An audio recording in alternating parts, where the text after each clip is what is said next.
Hi guys, in this episode we have a really great guest. His name is Richard Kuhl and he's a motivational speaker from the United States. He talked in front of many classes and he motivates students to develop a really great level of self-esteem, and also he's a really nice person and a really nice kind person. I really can't describe him because I don't really know him, but he I don't know how to explain this. He radiates a certain energy which is just, I don't know. I feel great when I see him, and he's just a nice person. Um the first okay. Hi Richard Kuhl, welcome to King Size Passion. Hey, thank you so much for having me on, and I appreciate the intro. Thank you for coming. You're welcome. So the first question I'm really interested in asking you is, what do you think is the best way to develop self-esteem, and what is really a way where it's not that hard and where you really can chill and develop it? Oh, goodness. So, what's the best way to develop self esteem? That's a great question. I think there's a lot of different ways. The most tangible way of developing self esteem, in my opinion, is building positive habits. It's Okay. it's over time, just learning to do things that's in alignment with who you are. So, a good example for this is exercising, eating healthy. Maybe it's waking up at a certain time, and it's balancing. So a lot of people, yeah, a lot of people. So along with developing positive habits, I think another huge important part of it is also taking away those negative habits that are kind of draining energy from you, such as for me before it was playing a lot of video games. So if you play video games, there's nothing wrong with that. It's just be mindful of how you're playing video games and know when you get to stop playing them. Okay. And what are the good habits which you would change with the bad habits? Can you repeat that again? And what are the good habits which you would change with the bad habits? I see. So I'll use a little bit of story.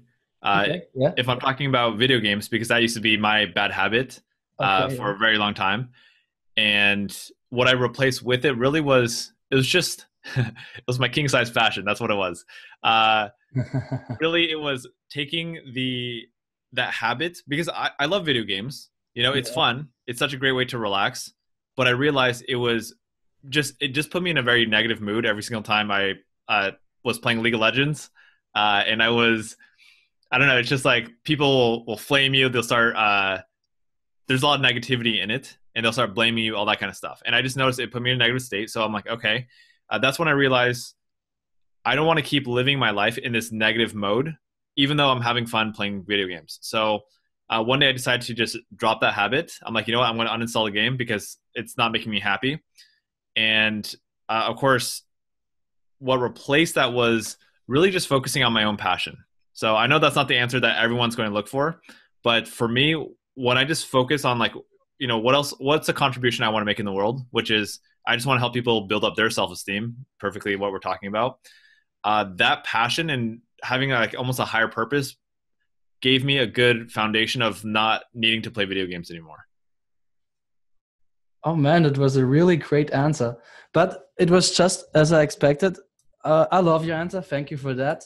Mm. So you really answered my question. Um, yeah, one really bad habit of mine was really eating crappy food. Mm. I really ate a lot of food because when I started to eat something really sweet, I couldn't stop. I had to eat the whole bar of chocolate, or I had to eat the whole pack of chips. And Yeah. yeah, this was a habit which I really replaced with just eating healthy food, with Mm. just eating vegetables, rice, and yeah, just healthy food. Awesome. So my next question to you would be, um, how do you think does body language correlate with self-esteem? Oh, this is a good question on many different levels. Let's see.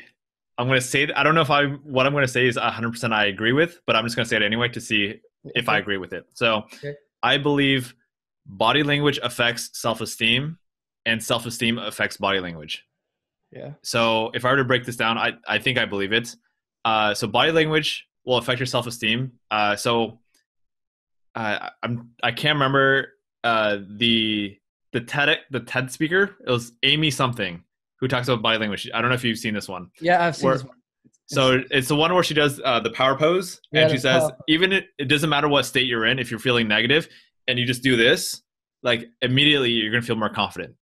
You know, even if you're feeling like just sad and like, I can't do this, just do this. This is a power pose. So that's where body language will affect your self-esteem. It will improve it in that moment. You know, if we're talking more long-term, of course, doing this like forever is not realistic. So if you need that little ounce of motivation in that moment, then this is a good stretch for you. So let's talk about how self-esteem affects body language now. Yeah. Self-esteem definitely affects body language. When we're feeling low, when we don't feel good enough, we tend to hunch and, you know, like kind of close ourselves off. You can't see my arms. Like it's just, you know, we hunch and like we're hiding, we're protecting ourselves because we don't want to be hurt. But when we are confident, our body language will be much more open. It'd be much, you know, shoulders squared and whatever, shoulders back. So, you know, we'll feel more confident.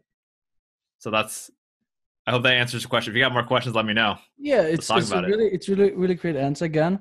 I think the most simplest way how you can improve your self-esteem with your body language in the moment is just smiling, because when you just smile, I don't know why, but you feel immediately better and more confident. I agree. So this is a thing I always does when I sense that I really feel not that good. I took out my handy camera, look myself in the camera, and start really to smile big. Yeah, I mean, you got a great smile too. I 100% agree with that. I think smiling is. You're right. I can't believe when I thought about body language, I didn't even think about facial expressions. But you're absolutely right. I think smiling is, I feel like, maybe one of the most powerful things you could do in terms of just being happier and also almost like being more confident in the moment. Because when we was that you've seen that? Hold on, I gotta grab like a pen or something. You've seen that trick where like if you put a pen in your mouth, you're feeling sad, just put a pen in your mouth. It forces. I do it with you, okay? Yeah. Okay. There you go. And you have to feel better. Right, because it forces you to smile. So I love that.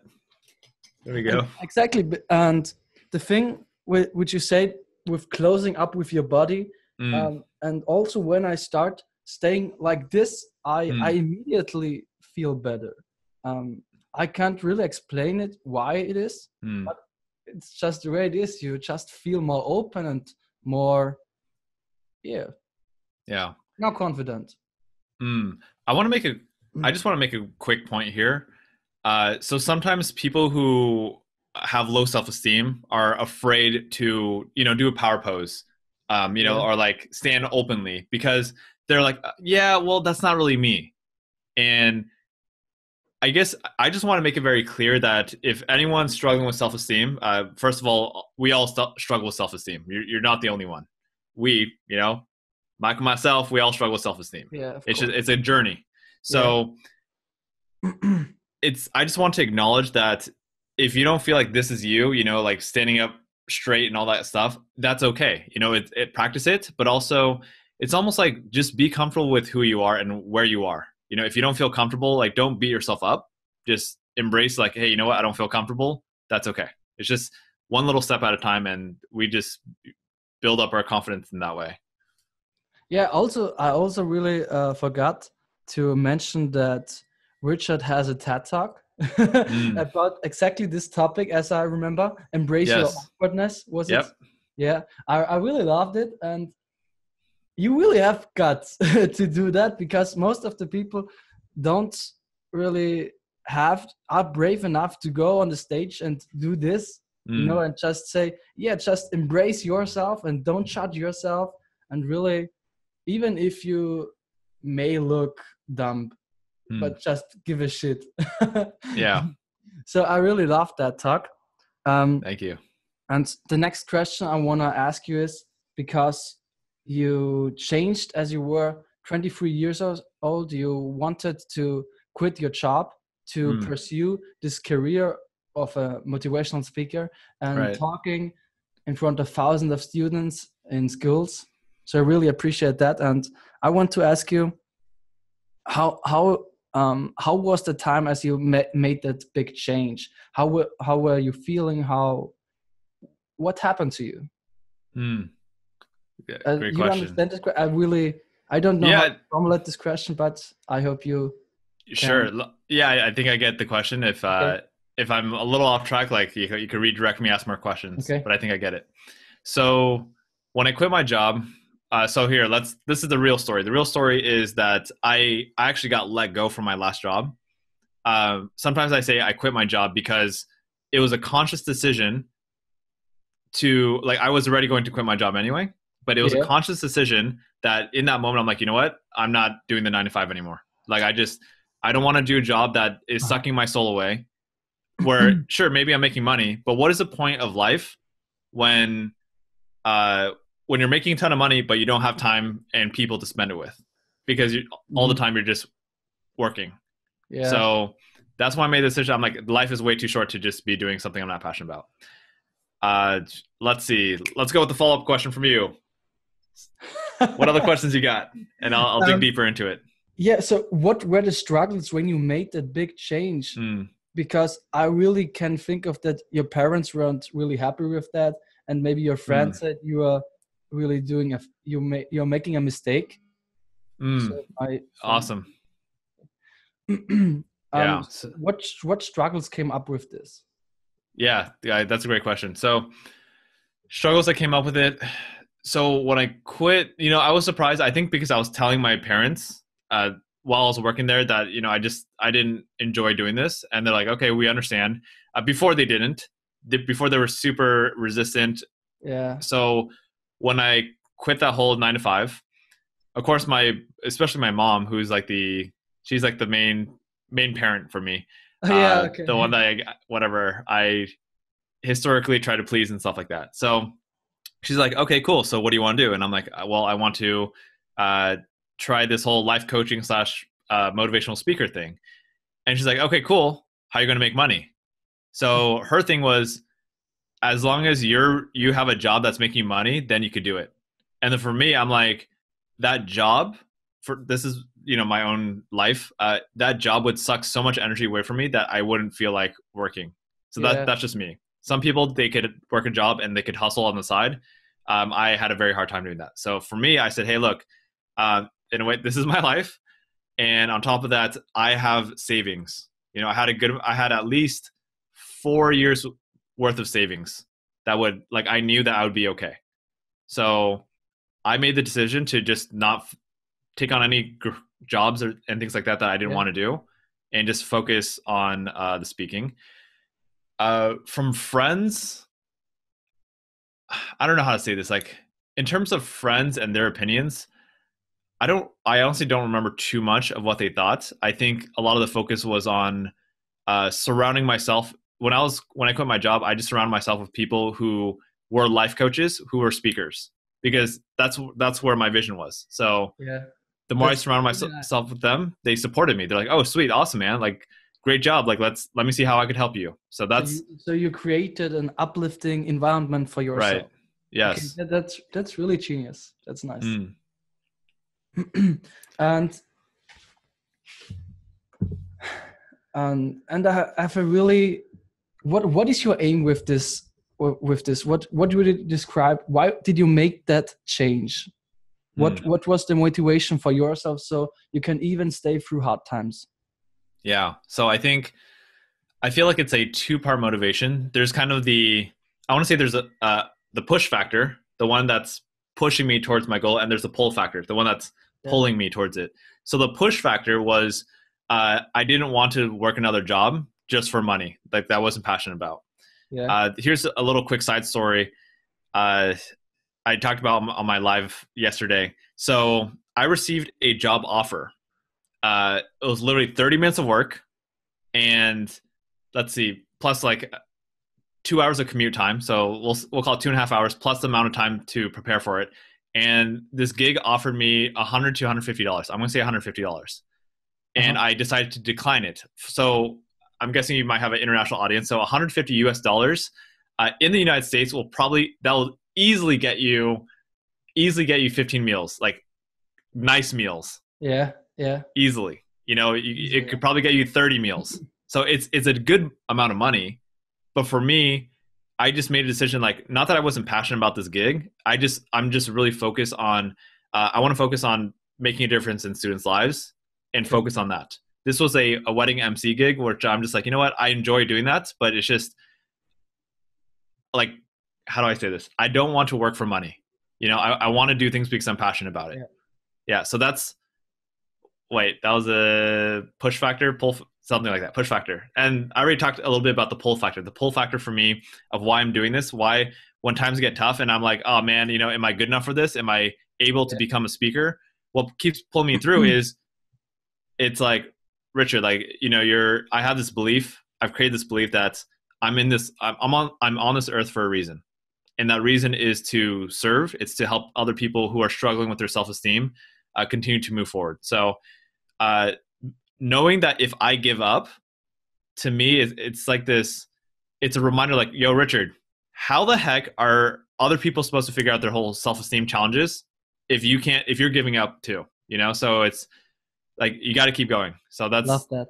Yeah, that's what keeps me going. Man. Really, I love that.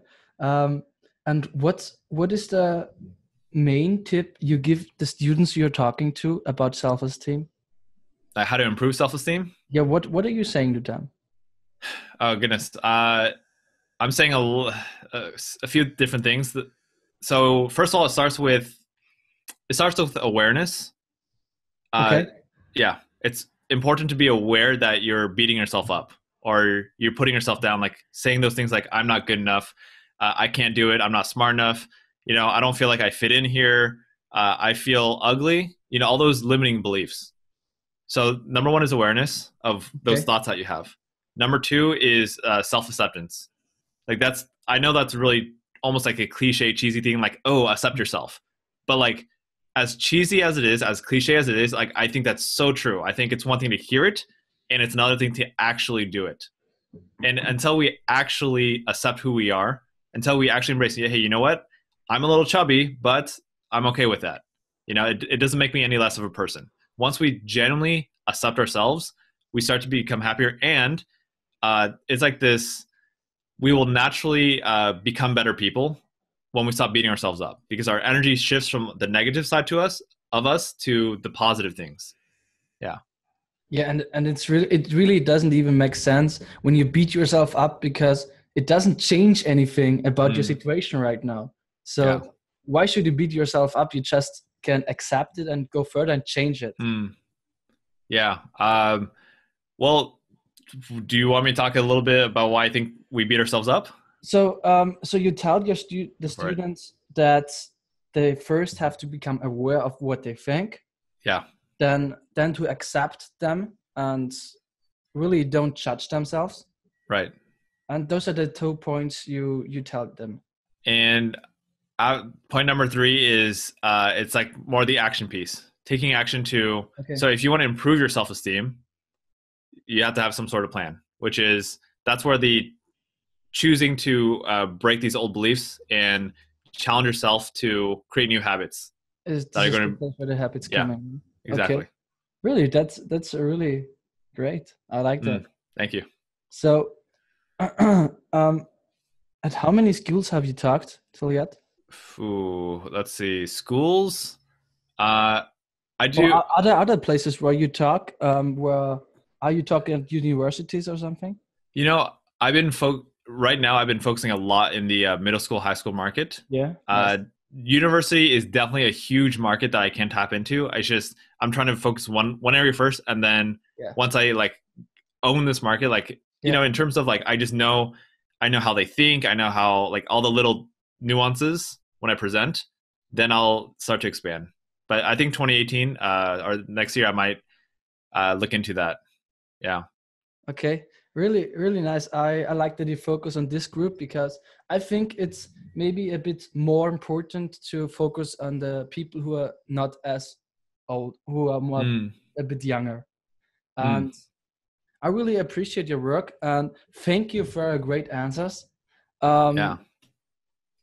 This were everything which I had to ask, and you really gave me great answers, which will be helpful for my audience. Mm, And I really have to say, I'm a bit nervous when I talk to, because this is one of my first um, conversations like this. embrace it, man. I was really looking forward to this, and you really, I had some expectations, Mm, but you crashed them. You gave me more than I even wanted, and I'm mm, really grateful for that. You and even I really, my audience isn't as big as yours, and even though you really showed me that you gave everything you had, you know what I mean. mm. So really thank you for that. You're welcome. And for anyone who's watching this, Mike, you go by Mike, Michael. You can name me We're gonna whatever. go. All right, Mike we're is gonna go with Mike.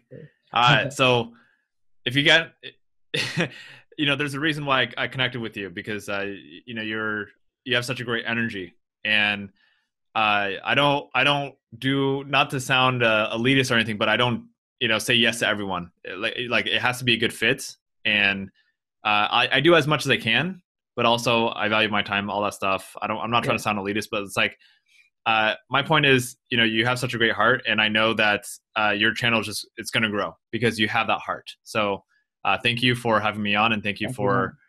for uh, Thank you for keep coming. yeah, you're welcome. Keep doing what you're doing. Thank you, man. Yeah. Okay, then this was it for today. Goodbye. Alrighty.